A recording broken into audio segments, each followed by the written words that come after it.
Yes, mu mawulire ge tulinawo wetwogereranga ekigudde mu Parliament y'eggwanga erya Uganda etteeka erimanyidwa nga Protection of the Sovereignty Bill essaawa yonna wandiwulira nga ligenze mu maaso n'okuba nga liyita. Bannayuganda abasinga obungi nkakasa temuwaddeeyo nnyo budde kubeera nga mugoberera etteeka lino naye ate nga ligenda kunyigiriza munnayuganda okuva kwasooka paka kwasembayo. Olunaku olwajjo akakiiko oba komiti emanyiddwa nga eya defense etuulwako abakulembeze ab'enjawulo nga bwengenda bakusomera lwe yatandise okugenda maaso n'okuba nga etuula okutandika okugenda maaso n'okuba nga bayisa amaaso n'okudisikasinga ku tteeka lino libaagala okugenda maaso n'okuba nga baleeta. Wabula etteeka lino tubadde nga tuli kunnyonnyola obunkenke bw'amannyo we twogerera mu Parliament ey'eggwanga erya Uganda etteeka baliddusa ku sipiidi ey'ekika ekyawaggulu ennyo nga bw'ogenda obbiwulira nga bwe mbikuleetedde. Munnayuganda baakusabye obeere ng'oteekawo submission yo. Bannayuganda bangi bawadde endowooza zaabwe ekyewuunyisa okuva ku bannayuganda abantu ba bulijjo ebitongole eby'enjawulo NGOs bonna baakubye era baavumiridde etteeka lino. Wabula ate yo Parliament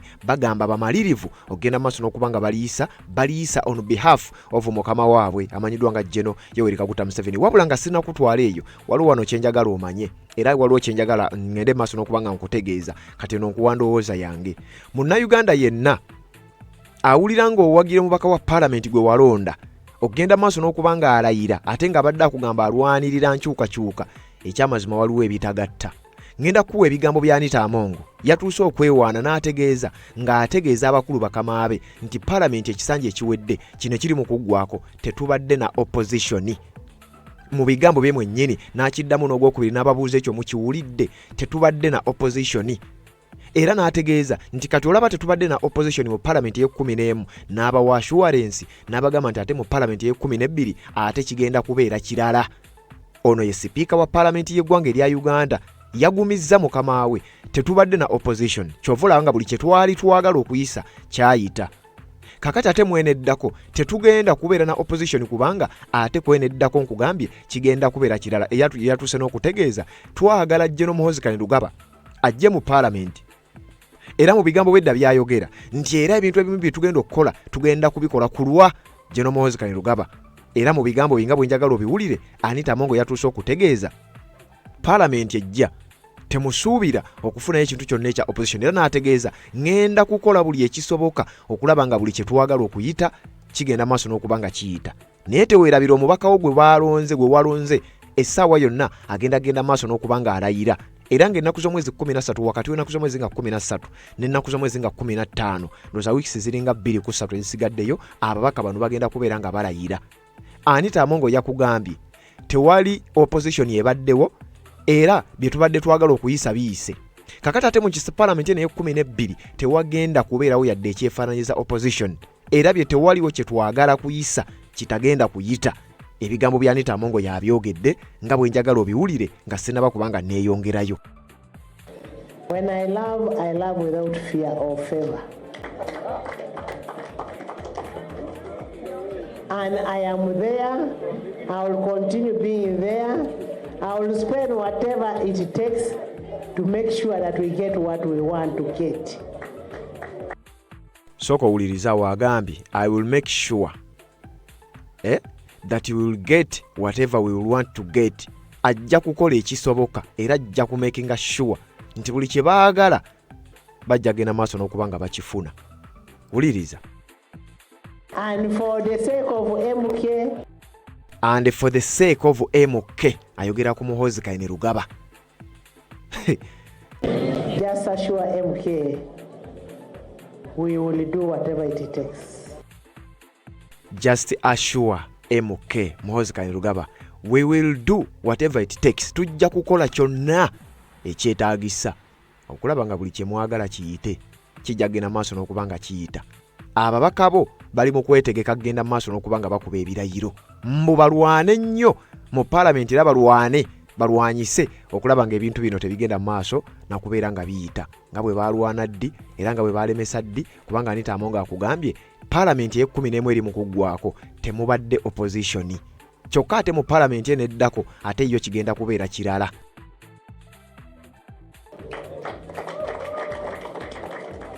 And for your information, members of Parliament, in the 11th Parliament, I can proudly say we didn't have opposition in Parliament. Agambye, and for your information, I can proudly say tebabadde na opposition mu Parliament ye 11 era wanaawulirwa nga bagamba have you heard that ekyo mukiwulidde bulungi ate Parliament ye 12 ate kino kigenda kubeera kikabuka.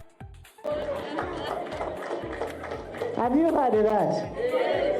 In the 11th Parliament, opposition got swallowed. In the 12th Parliament, it is going to be walloped. Not swallowing, because when you wallow, it will not even come out. So this is going to be the easiest Parliament. Era onzisa agamba nti eno Parliament ye 12 yegenda okubeera Parliament yegenda okubanguyira n'okubanguyiza bukyanga batandika genda maaso nakubanga bakola. Ababaka aba Parliament bali mu kwetegeka genda maaso n'okulayira basobole okulwanyisa amateeka agagenda maaso n'okubanga galeetebwa. Anita Among akugambye nti kino tebagenda kukisobola. Tebagenda kubeera nga batuula buli kye baagala kiyite kijja kuyita. And for the sake of MK bajja kukola buli kimu ekisoboka ogenda maaso n'okulaba nga ebyo biyita oba mwagala oba temwagala. Mu Parliament eyo omugatte wali ababaka 557 total members.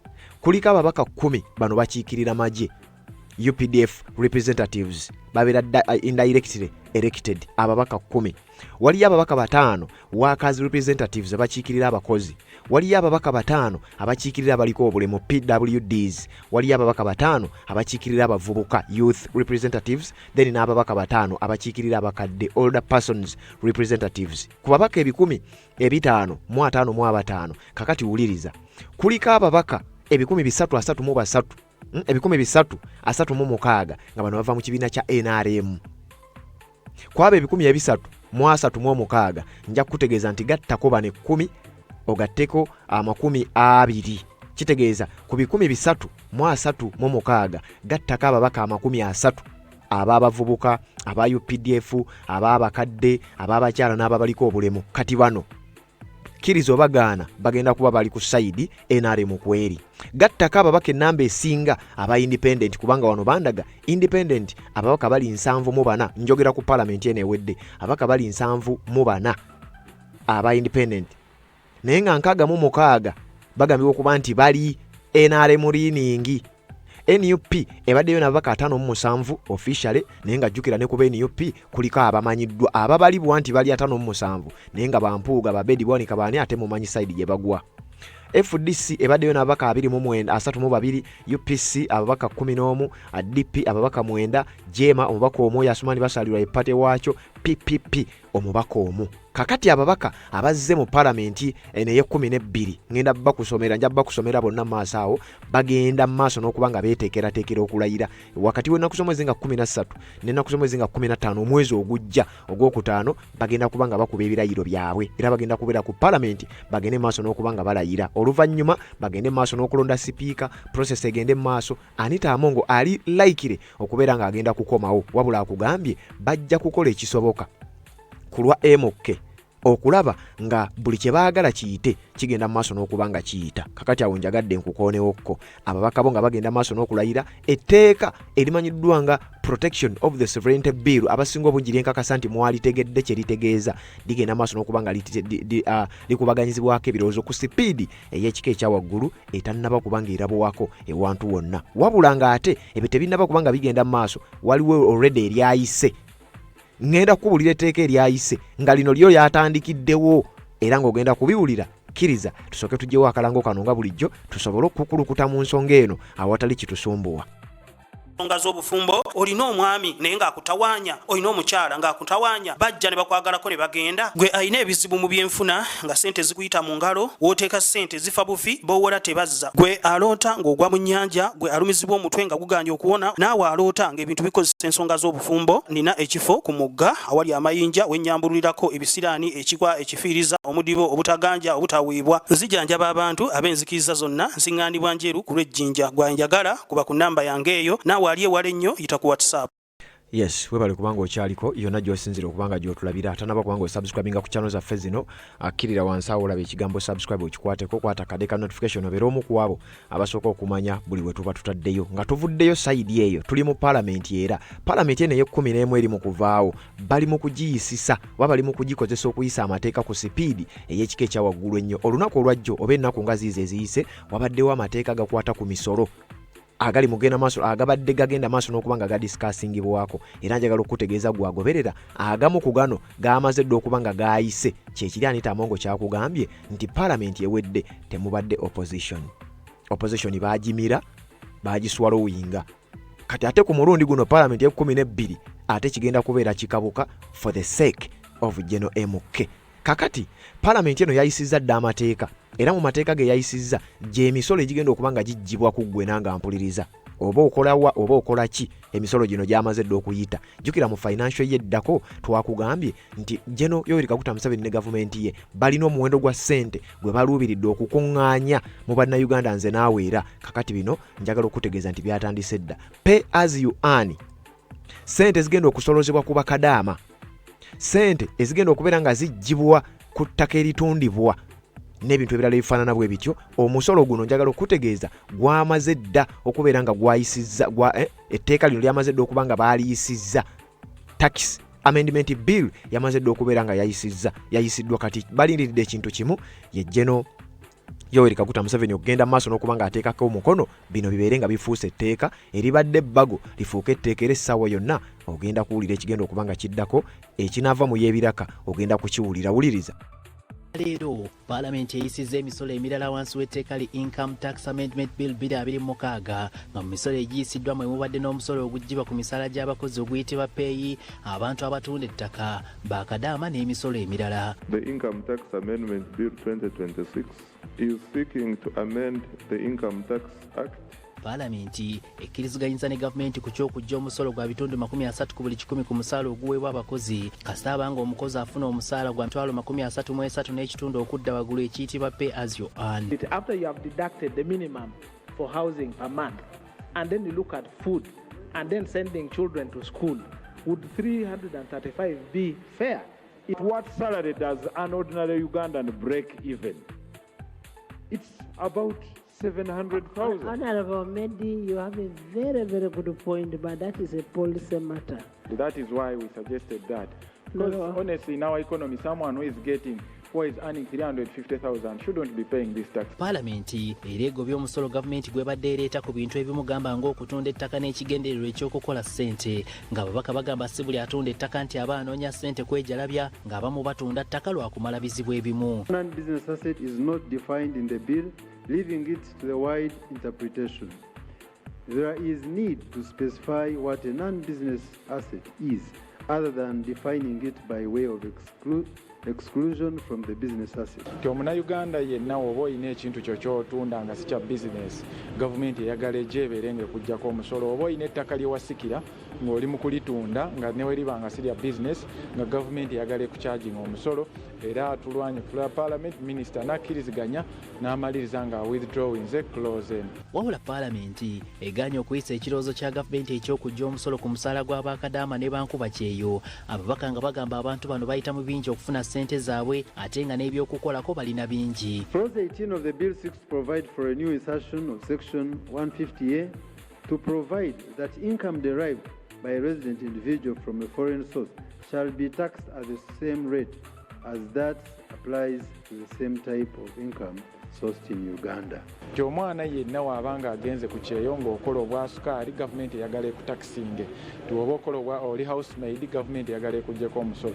Kino ne tugaana okukkiriziganya nakyo kuba gavumenti yeetunuulira nti ssente nnyingi eziva ebweru naye neerabira nti abaana bangi abali ebweru nga bayita mu mbeera enzibu ennyo bakola emirimu egiri casual okufuna akasente kano. Olunaku olw'enkya Parliament lw'esuubira okuyisa embalirira y'omwaka gw'ebyensimbi ogujja 2026-2027 era wano buli omu alinze kulaba oba ddala Parliament enaayisa $84 Hasif Sekiwunga, BBS Terefayina. Title settled and the bill passed.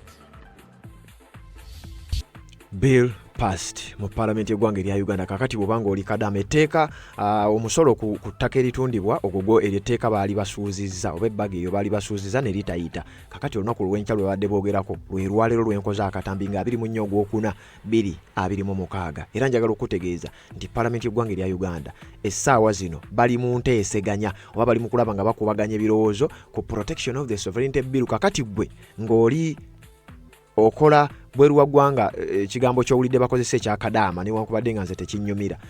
Wuliriza, ogenda kubanga osolozebwako omusolo kubanga ekyo kyo kimaze okubanga kiyita. Kati ate singa etteeka lino erya protection of the sovereignty bill nalyo liyita, ate nalyo ligenda kukwata olw'ensonga nti oba oli mugwira olwedde oli foreigner. Singa etteeka liba liyise, kati kitegeeza buli tteeka erijja liri mu kukukwata oba obimanyi oba tobimanyi. Sisuubira kuwulirayo kadaama agamba nti Museveni jjo oba muzeeyi tova ku main n'ebirala ebifaanana bwe bityo. Naye abo nga tuvuddeyo, wuliriza, we twogerera olunaku olwajjo n'olunaku olwaleero n'ennaku endala zonna eziddako nga Anita Among ali mu kwewera nkolokooto nti bagenda kukola buli ekisoboka okulaba nga buli kye baagala okuyisa bakiyita for the sake of General Muhoozi Kainerugaba. Kakati njagala okutegeeza akakiiko akatuula akakiiko aka defense. Njagala ndowooza nsooke nkusomera ababaka bano abatuula ku kakiiko kano nga sinaba kweyongerayo otegeere bulungi nnyo biki bibagenda mu maaso n'okubeera nga bakola. Wuliriza, akakiiko kano gwabadde agoberera era gwamanyi bye tugenda maaso n'okuba nga tukutuusaako. Njagala tukayiteeyitemu. Bakayita Committee on Defence and Internal Affairs.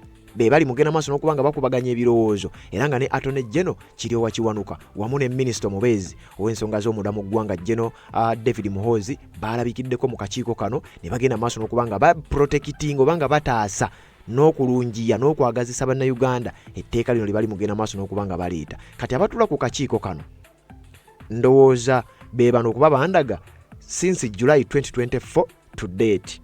Honorable Kajwege Wilson Nyabushozi NRM, Honorable Ngompeke Linus Chibanda North County NRM, Honorable Nyiyonsaba Alex Bufumbira County NRM, Honorable Ochero Jim Briki Norman Labwol County NRM, Honorable Otukol Sam Palisa County NRM, Honorable Baino Mugisha Jane Kabajungu District Woman MOP Yibanda District wa NRM, Honorable Mugabe Donozio Kahonda Rohinda South wa NRM, Honorable Wakoli Godfrey Butiro County wa NRM, Honorable Sechikubo Theodoro Rwemiyaga County Sembabule wa NRM, Honorable Aeku Patrick Saloti County NRM, Honorable Sebikali Yoweri Ntwetwe wa NRM, Honorable Kauma Sauda Ayiganga District Woman MOP wa NRM, Kintu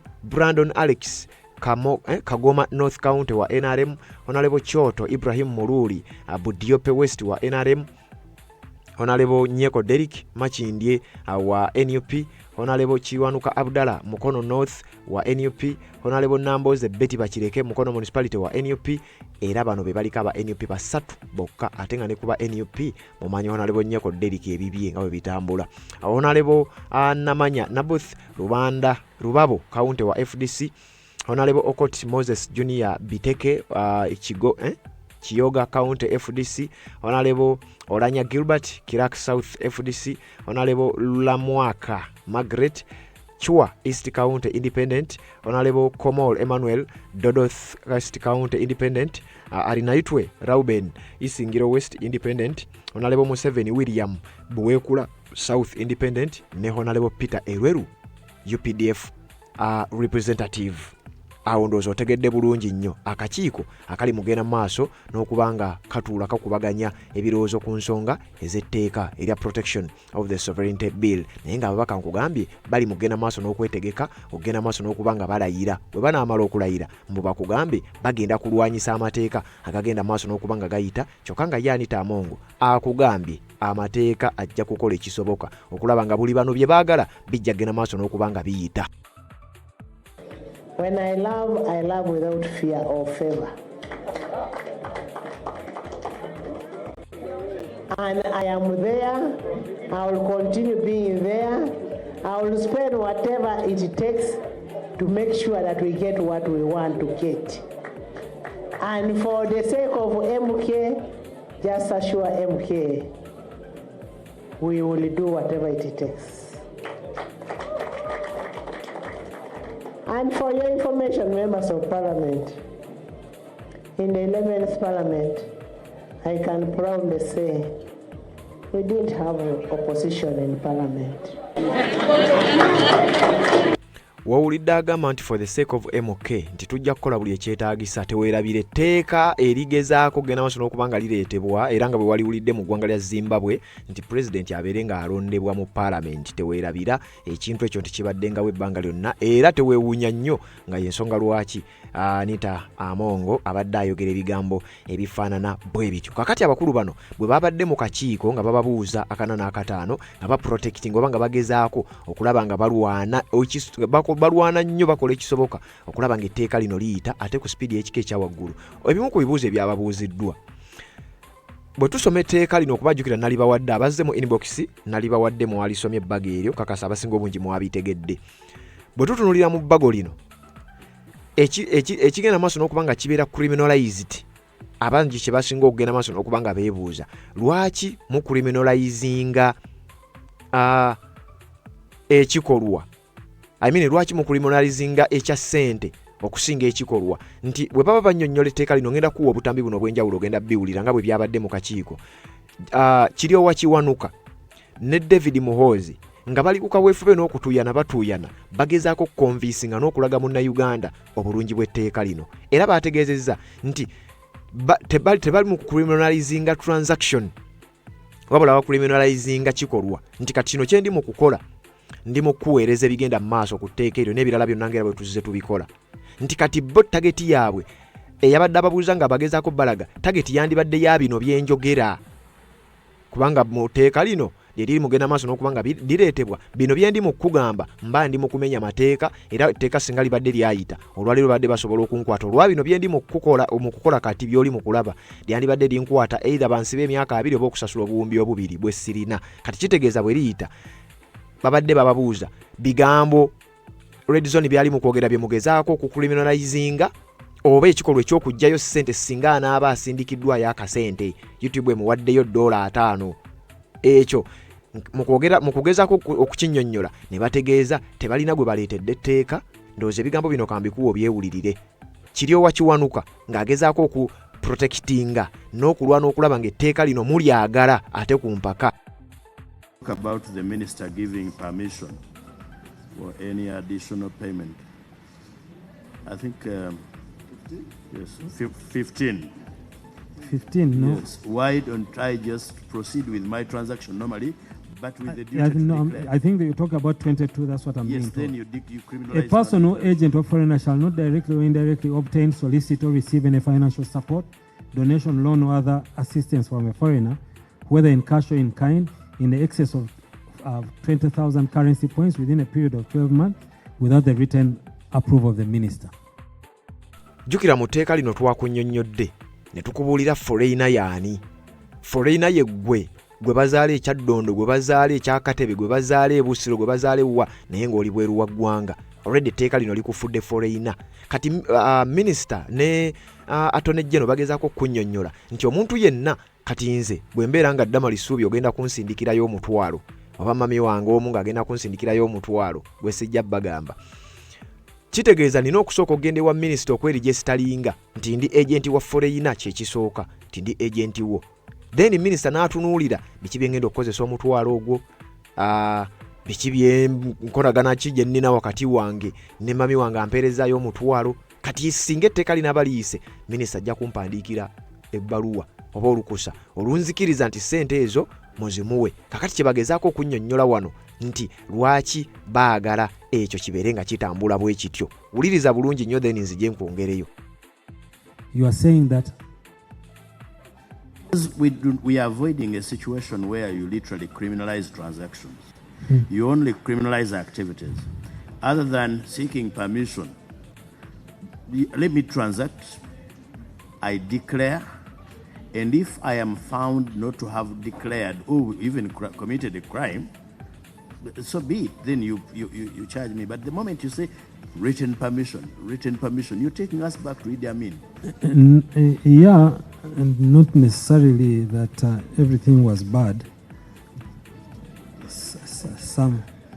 I think there was some good even then.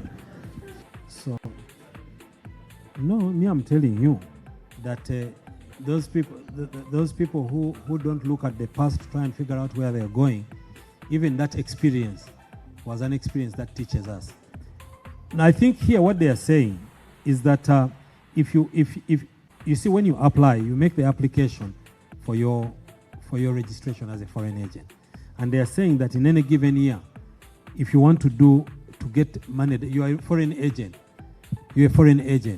You're registered as a foreign agent. You want 400 million, don't even bother going to the minister. You register as a foreign agent, and they know that so and so is there as a foreign agent. That person can get 400 million shillings in a year, and for 400 million shillings they don't need the permission of a minister. But if it is past 400 million, if your plan in that year is worth 10 billion, then you go and get written approval. So, but you do not find it derogatory to refer to somebody as a foreign agent, even as you speak? Again, that is for the committee. We can come up with a better nomenclature. No, this is, you see, for me, I speak law. The definition I'm using here is a definition in law. So that is what I'm talking about. And wano atonde nagezaako kunnyonnyola n'okulaga nti eyo written permission ejja kubeera yaabo abagenda okureceivinga ssente eziri mu buwumbi mu bukadde 4 n'okweyongerayo. Ensonga bwetyo bwegenda maaso n'okuba ng'etambula. Bannange nsaba buli munnayuganda wenna atakkiririza mu bino, genda maaso n'okuba ng'owandiika komenti yo, tolowooza nti komenti yo gy'owandiika esigala busigazaawo. Ate n'ekirala, emikutu gino we baba bataddeyo ebintu nga bino, kati nga website ya Parliament, emikutu gyabwe egya social media platforms zaabwe, omuli omukutu gwa X, ebintu bino bibeerako. Ku mukutu gwa Facebook, Parliament erinako page era bibeerako.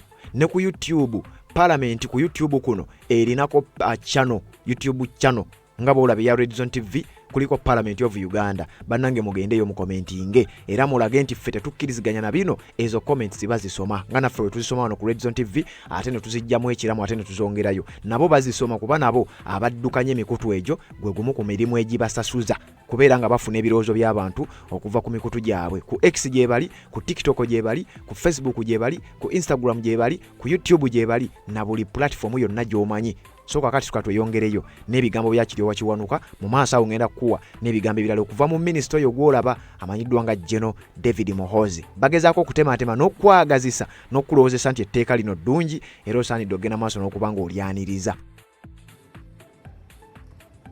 Is not restricted to a foreign agent.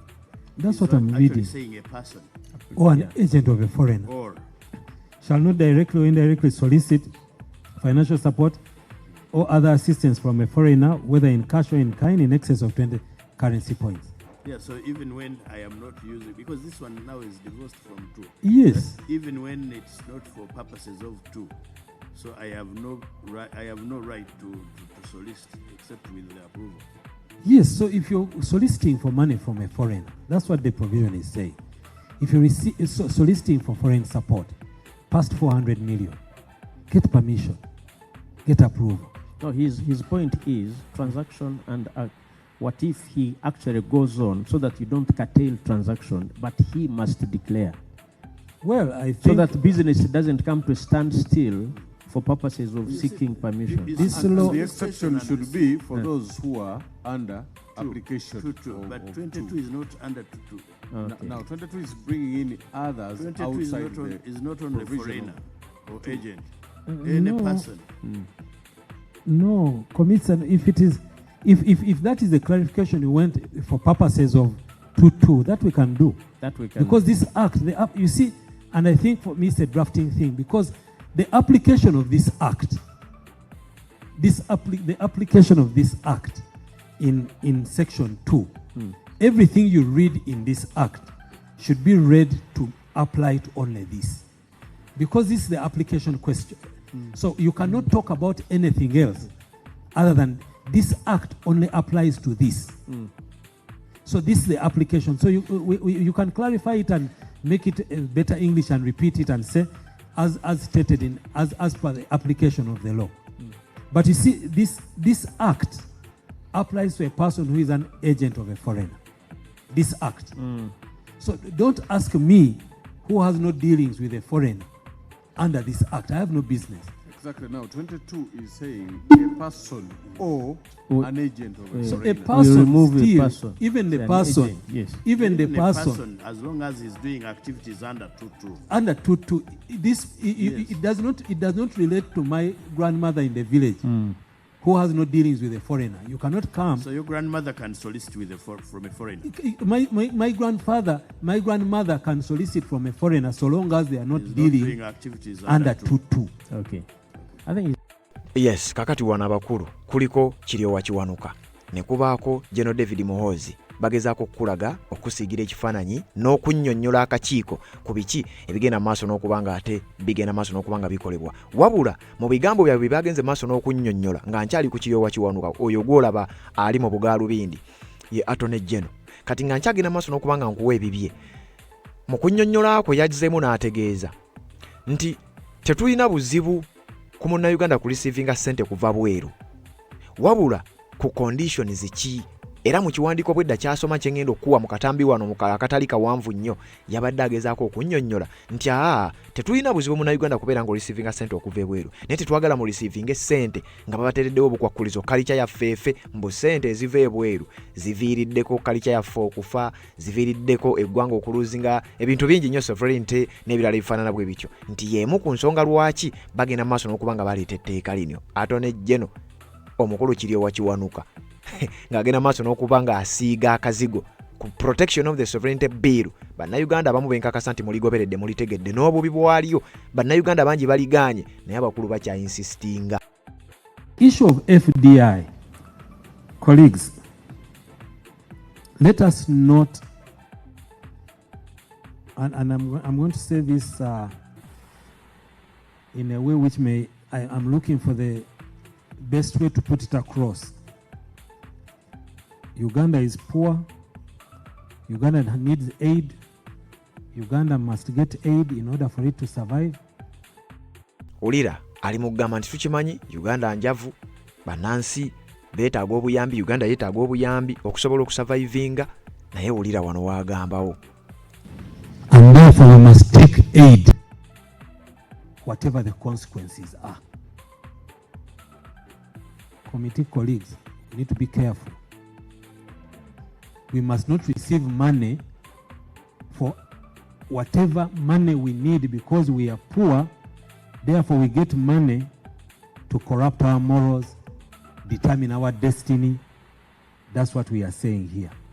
We are not saying we don't want FDI. We are saying let it come. We want foreign direct investment. And it has been coming. But we are saying if it is coming for these purposes in clause 2.2, if it is coming for the purposes of clause 2.2, please don't bring it. Colleagues, Uganda does not need the money at any cost. There must be a point, I was sharing here, if we were allowed to speak vernacular, there were vernacular ways of expressing what you need to do at any cost, that you can get anything at any cost. Minister kiryowa kiwanuka agezaako okusiiga ekifaananyi n'okulaga nti bwe tuba tufuna obuyambi tetubufuna nga whatever the consequences nti oba obuyambi obwo ne bwe buba bujja kugirako ebizibu naye teweerabira gavumenti gy'akolera yarisivingako billions and billions okuva mu ggwanga erya America mu institutions ezimu nga ssente ezo zaali zabisiyaga. Oluvannyuma lwa Donald Trump okulayira n'abaako obuyambi bwe yatema eggwanga lirwategenda maaso n'okutegeera ensonga eyo. Kakati obuyambi obwo baaburisivinganga whatever the consequences, whatever the conditions, byonna tebaabitunuulira. Kakati olwaleero bakugamba bakuleetera etteeka erigezaako okuziyiza ekyo. Kakati General David Muhoozi ono naye nga ye minisita omubeezi ow'ensonga za internal affairs oyo gwolaba musajja mukulu era nga ye yatebolinga oba ye yasoma etteeka eryo ng'alisomera Parliament. Ababaka ba Parliament bagende maaso n'okuba nga bali kubaganyako ebirowoozo. David Muhoozi naye yabadde annyonnyola era nga naye mu kunnyonnyola kwe agezaako kusiigira kifaananyi. In fact obwedda asoma ekiwandiiko kino kukusiigira kifaananyi etteeka lino lwaki ddungi era lwaki twandirikkiriza ligende maaso n'okuba nga libeerawo. David Muhoozi bw'ati bwe yagambye. Following points outline its rationale and why it is timely and necessary, filling legal and policy gaps. The technical justification for the bill is that it will fill gaps in the existing legislative framework. While Uganda has laws touching on specific related domains, e.g. the NGO Act 2016, the Data Protection and Privacy Act 2019, the Public Finance Management Act 2015, the laws against money laundering and anti-terrorism financing. These laws address explicit subject matters and do not articulate the overarching principle of sovereignty protection. There is currently no single policy document or legislation that declares and operationalizes the nation's right to insulate itself against external interference across the board. Preserving national security and social stability.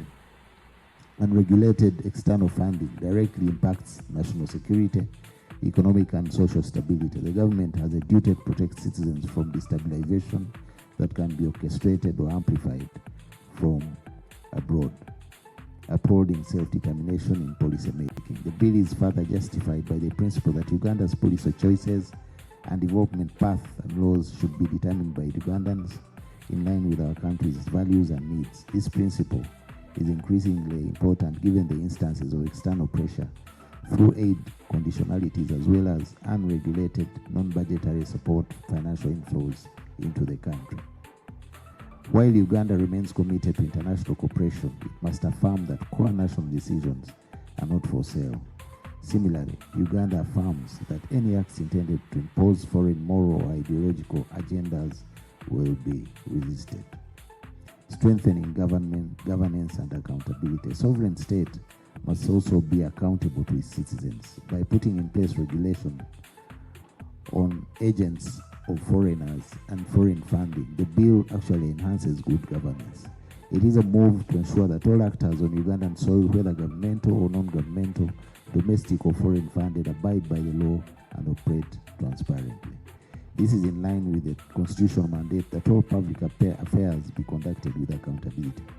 The justification here is that some entities, especially those with significant foreign inflows, effectively implement quasi-public functions in health, education, human rights, etc., and thus should be held to standards of transparency comparable to public institutions.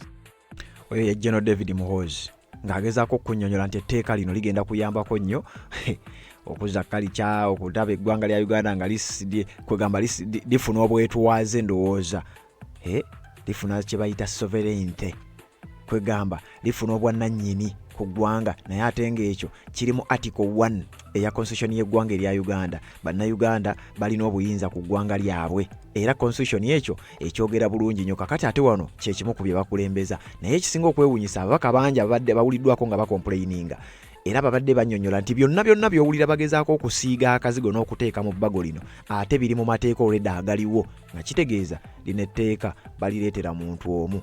Wuliriza, bannayuganda bangi bavuddeyo ne bakuba omulanga era nga mu kwogera kwabwe bangi balaze nti bawakanyiza ddala etteeka lino. Kyokka ekyewuunyisa abakulu tebakyatunulira bannayuganda bawakanya, tebakyatunulira ndowooza y'abannayuganda ate nga baagisaba. Era waliwo wano munnayuganda gwe ngenda okukuwa mu bye bannyonnyolera agenda maaso n'okwongera okunnyonnyolera ddala n'okusukka wali foreigner yaani, agenti wa foreigner yaani na biki ebiyinza okuddirira oluvannyuma lw'etteeka lino okuba nga lijja kuba liyise.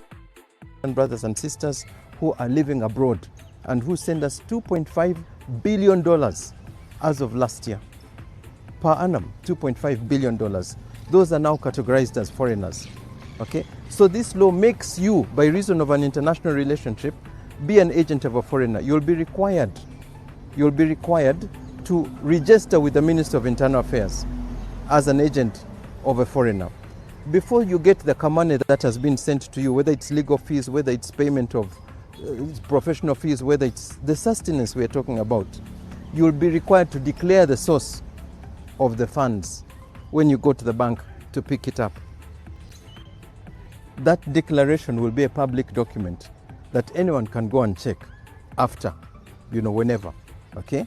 So that's the reason why Ugandans should be concerned. The other issues is that this bill will also restrict our right to talk, to participate in our governance under Article 38, okay?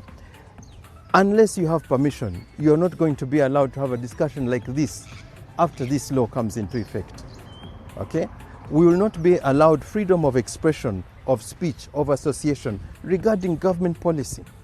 There are areas that are traditionally reserved for government, health, education, roads and so on. If you have an idea about PDM, UPE, and you want to make it better, that's prohibited. You need permission. If you want to come up with a policy about conservation of the environment, you as a private citizen, you will now need cabinet level approval. This is why we should be concerned. This bill is titled Protection of Sovereignty, but it is taking away our sovereignty. The sovereignty is ours. Ensi yaffe. Obuyinza bwaffe. The sovereignty is ours. The executive, the legislature, the judiciary, those are our trustees. We entrust them with our sovereignty and say, govern the country for us. But obuyinza bwani bwaffe. One is to understand the law. Get a copy of the bill. It's online. Okay, it's online. Many people have circulated it. Get a copy of the law. Understand what it is saying. Understand then how it relates to you. Okay, simple tests. Are you an agent of a foreigner? Okay, do you have a Ugandan relative abroad who's sending you money? Simple tests. Does it therefore affect you? How will it change if you now have to go and line up in the Ministry of Internal Affairs for a certificate of registration, which lasts 2 years? It lasts 2 years, then you have to renew it. So understand how it affects you. After that, look for groups. Is it a professional association? Are you a lawyer? Are you an auditor? Are you an architect? There are groupings for those people, professional. You can go through them. Is it a trade association? Are you an importer? The importers who are doing it. Are you a coffee grower, coffee exporter? They are also having their own platform. The musicians, the artists. I like what they have done. They have also put together a very, very powerful petition. Okay? International NGOs also have a group. Get with one of those people and make sure your voice is heard. The deadline for submission of public commentary is 24th, this Friday. This Friday. You can send it by email. The format is not important, just write. Send your views. Kakati mu bigambo by'omukulu ono owuliddemu ekigamba nti certificate eyo ejja okurepresentinga nga agent of foreigner olwo ejja okukkiriza okusobola okuba nga olisivinga ssente ezo era sitinga emyaka ebiri wegiggwako ate olina okugirenewinga. Kakati ebyo ebimu ku bigambo ebigenda maaso n'okuba nga biwulirwa. Ekyewuunyisa nti n'ababaka ba Parliament bennyini ennamba esinga bali mu kugaana etteeka lino, naye ate ekyewuunyisa baabakungu bakulaga nti etteeka lirina okuyita. Kakati ani agenda oddiyisa? Omukulu amanyiddwa nga Solomon Sserwanja, ono munnamawulire mumumanyi, yagenze ne ku Parliament n'agenda maaso ng'abuuza mubaka ku mubaka, era ennamba y'ababaka abasinga obungi nga toyawuddwa baba NRM oba baaki baawuliddwako nga bambi tebakkiriziganya na tteeka lino. Ani ali emabega waalyo era ani agenda okuliyisa? Wuliriza. I'm at Parliament to seek the views of different legislators on the proposed Protection of Sovereignty Bill 2026. The bill was sent to the Defence and Internal Affairs Committee, where we will be hearing from different sections of the public during the consultation on different clauses. But I thought that I would come here where legislators meet and talk to get their views on the contentious clauses of the bill. So listen to what they told me and their thoughts about the bill. The state of Uganda has a mandate to protect its territorial integrity. Its sovereignty must be protected. That is the starting point. Before you unpack, I have told you question number one, do we need a law on sovereignty? As dictated by Ugandan National Constitution, it is a yes. If it is a yes, what is the content of the proposals in that law? Parliament is supposed to operationalize diverse provisions of the Constitution. When you look at the sovereignty bill, the first question you ask, which provision of the Constitution do we seek to operationalize by enacting the sovereignty bill? Which provision? what can you cite? Is it Article 1? Power belongs to the people? Is it Article 2? Is it which particular provision of the Constitution do we seek to operationalize? It looks like the framers, or the ones who came with this bill, never noticed that actually it's going to affect international and the local business. At this moment, when Uganda is struggling, you need more investors. You need foreigners to come in. So if you go deep and look at the provisions, it has economic sabotage. How can a government move a bill that is going to sabotage the economy, it's going to sabotage business, that is going to sabotage your local Ugandans? It's a bad bill. Would you second such a clause to include Ugandans who have stayed out of the country for 3 months to be called foreigners? That is why I've told you the bill is still going through scrutiny. The bill is going through scrutiny. There are stakeholders that must appear, give their input. Such input will be taken up by the committee, and the committee will report back. We are not saying all contained in the proposals as they are cast in stones. No. We are saying if there are areas where modification can be made, we can make them. When you talk about the definition of a foreigner, it must comply with the definition under the Interpretations Act. The Interpretation Act defines a foreigner to be blah, blah, blah. Does it conform to this? Yes or no? If it is a no, then the law must be aligned to the definition of a foreigner in the context of the Interpretations Act. But this bill was brought before Cabinet where you sit. That is the reason why lawmaking is full of checks and balances. Lawmaking is not a one-man show. Lawmaking is a shared responsibility. What could have not been seen in door A can be seen in door B. What was not seen in X can be seen by Z. That is why right now it is undergoing political surgery, but the ultimate goal is, do we need the law or not? That must be the starting point. It's a bad bill, and also the penalties are far-fetched. Strange. You cannot say someone will go to jail for 20 years for receiving money, and also will either have to pay 4 billion. We do have Ugandans who live for the rest of their lives without even touching $1 million shilling. How do you say that someone will be convicted? That means you're going to lock people in prison, political opponents, for the rest of their lives. So there's a problem with this bill. There is a problem with this bill. Era nga bw'obiwulidde oyo takkiriziganyizza nabyo. Kakati gwampuliriza. Comment yo gyogenda maaso n'okubanga owandiika ematalinga oba wano ku Red Zone TV oba ku mukutu omulala gwonna oba emikutu gya Parliament, kubanga naawe oba owadde ndowooza yo. Kakati wenjogerera ng'akakiiko kakyagenda maaso n'okubanga kayitaayita mu nsonga eno, etteeka lino liri kye tuyita under scrutiny. Mu bigambo ebyo byesembyeyo owuliddemu nti singa munnayuganda obeera ebweru w'eggwanga okumala emyezi 3, awo oba omaze okukwalifyinga okufuuka foreigner oba tokyali munnayuganda. Kitegeeza okubanga tonnafuuka foreigner singa ogendako ebweru n'okomawo mu period eyo nga tonnaweza myezi, naye singa ogenda n'oweza emyezi 3 obeera mugwira awedde emirimu oba tokyali munnayuganda. Kiba kitegeeza kati nze gwokolagana naye mbeera agenti w'omugwira, era etteeka eryo liba lijjagenda maaso n'okubanga linkwata. Kakati wano ensonga lwaki tuba tukuleetera ebintu bino, tugezeeko kulaba nga tubisharinga ffenna, tubitegeere ffenna, ate bigende maaso n'okubanga era bituyamba ffenna. Mu ngeri eyo njagala kubanga mpitayitako nebaza abajja mu comment section ne muteekayo obubaka bwammwe ku nsonga zonna nga bwe tubanga tuzibaleetedde. Kino kye mukola si kitono era kyongera amaanyi ffe abaweereza, kyongera okulaba nti waakiri ebintu bye tubaweereza bifuna response mubiwulira, ate era mugenda maaso n'okubanga mutuwa endowooza zammwe. Nsooka kwebaza mami wange mama Kevin okuva Switzerland, we bali kubanga gy'oli message etuuka mu comment section, era nkwebaza nnyo okubanga ojja n'oteekako obubaka. Edi Senkusu we bali kubanga kwoli agamba nti twebali kumuweereza, naawe munaye we bali kubanga obeerangako ebbanga lyonna gwasinga kyokola kya mutawana nnyo. Ano bamwise Ivan Provan nawe bali kubanga ogoberera, abamwise Swadrick Onjima nawe bali kubanga kwoli n'okubanga oteekako obubaka. Tumwesije Shaban we bali kubanga ogoberera, Mpaji Alozias message yatuuse bulungi nnyo. Ono bamwise Silvia bali kubanga kwoli, Innocent Chuma message yatuuse, Charles Master Phonology message yatuuse, bamwise Rwenzoli Culture and community webale kubanga kwemuli Kuteesa Patrick nga bulijjo nawe bale kubanga kuli n'agamba we don't need the sovereignty bill in Uganda. Bikirwa Jenny webale kubanga ogoberera nga bulijjo Koni na Luoga nga bulijjo bale kubanga kwoli Margaret Najjemba bale kubanga kwoli Madina Madina bale kubanga kwoli James Zake bale kugoberera James Tamale bale kubanga kwoli Kirabira Charles Maria Anne Kuteesa Patrick Moyo Moga Ryan Muniru Kalenzi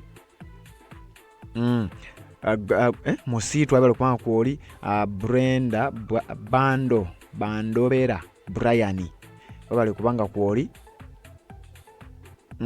Habiba Naba Yego bale kubanga goberera Kalibara Steven bale kubanga kwoli Aisha Uganda bale kubanga kwoli Lwakitula Zone bale kubanga oberako Chosimire Kale bale kubanga nayo kwoli Olumu Sam bale kubanga kwoli Olumu Steven bale kubanga kwoli Court Moses bale kubanga goberera Mbusa Moses ne Juliet Christensen Agnes Ayizokire Eddie Senkusu nga bulijjo bale kubanga nawe ogoberera mwenna abajja maaso n'okubanga muteeka obubaka bwammwe mu comment section temukola kya mutawaana nnyo tuwuliziganye mu updates ezigenda okubanga ziddako. Ensonga z'obufumbo olina omwami naye ng'akutawaanya olina omukyala ng'akutawaanya bajja ne bakwagalako ne bagenda gwe alina ebizibu mu byenfuna nga sente zikuyita mu ngalo wooteeka sente zifa bufi b'owola tebazza gwe aloota ng'ogwa mu nnyanja gwe alumizibwa omutwe nga guganja okuwona naawe aloota ng'ebintu bikozesa ensonga z'obufumbo nina ekifo ku mugga awali amayinja wennyambululirako ebisiraani ekigwa ekifiiriza omudibo obutaganja obutaweebwa nzijanjaba abantu ab'enzikiriza zonna nsiŋŋaanibwa njeru ku lw'ejjinja gwanjagala kuba ku nnamba yange eyo naawe aliye wale nnyo yita ku WhatsApp.